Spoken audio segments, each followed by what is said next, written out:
ज़हर ज़िंदगी ड्रामे जी दोस्तों नेक्स्ट एपिसोड जी तव्हांखे कहाणी ॿुधाईंदा हलियूं त नेक्स्ट एपिसोड में छा थींदो। हाणे छा रईस गफ़ार ख़ान चुप करे वेंदो, उनजे मथां ॻोठ जे मथां हमिलो करे वियो आहे कमाल ख़ान, या हाकिम ख़ान वञी करे रईस गफ़ार ख़ान खां माफ़ी वठंदो।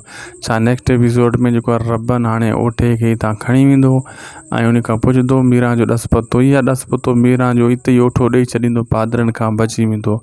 ऐं अहमद जो छा थींदो। हाँ सॼी कहानी तव्हांखे नंढे वीडियो में ॿुधाईंदासीं। पहिरियों यानी कि पूरो ॾिसो, तव्हांखे आराम सां कहानी सम्झ में अची वेंदी। ऐं थी सघे त शायदि खुसो वीलॉग यूट्यूब चैनल खे ज़रूरु सब्सक्राइब कजो। अगरि फेसबुक पेज ते ॾिसी रहिया आहियो उनखे फॉलो लाइक शेयर वीडियो ज़रूरु कंदा।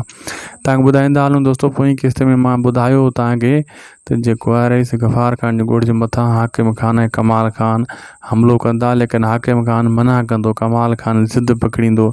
उअं ई थियो, कमाल ख़ान हमिलो करे वियो, मिड़ई हिकु अधु माण्हू ज़ख़्मी करे उतां ॾिठो, आमिर खे गोली लॻी वई।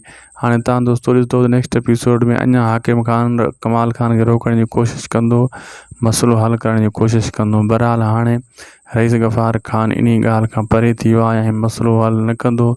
ऐं हाणे चवंदो असां बि पलांद वठंदासीं, सभु ॻोठ वारा चवंदा असां पलांद वठंदासीं ऐं ॻाल्हियूं कान कंदासीं। ऐं रबन जेको आहे ओठे वटि वेंदो, ओठे खां पुछंदो ऐं ओठो इहा ॻाल्हि कंदो, मूं तुंहिंजी मीरा खे अगवा नाहे कयो, लेकिन तुंहिंजी मीरा मूं वटि पाण मूंखे मिली वई, लेकिन हू महफ़ूज़ जॻह ते आहे। मां तोखे हाणे कोन थो ॿुधाए सघां, लेकिन मूंखे अगरि तूं हितां छॾाइण में मुंहिंजी मदद कंदे या मुंहिंजे लाइ कुझु कंदे त पोइ मां मीरा ताईं तोखे ज़रूरु पुॼाईंदुसि, बाक़ी ईअं मां मीरा जो पतो तोखे कोन ॿुधाईंदुसि।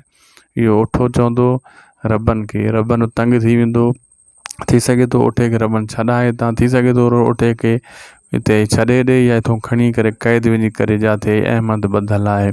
हाणे रईस गफ़ार ख़ान दोस्तों नेक्स्ट एपिसोड में बक़ाया कहाणी तव्हांखे ॿुधाईंदासीं। ख़ुदा हाफ़िज़।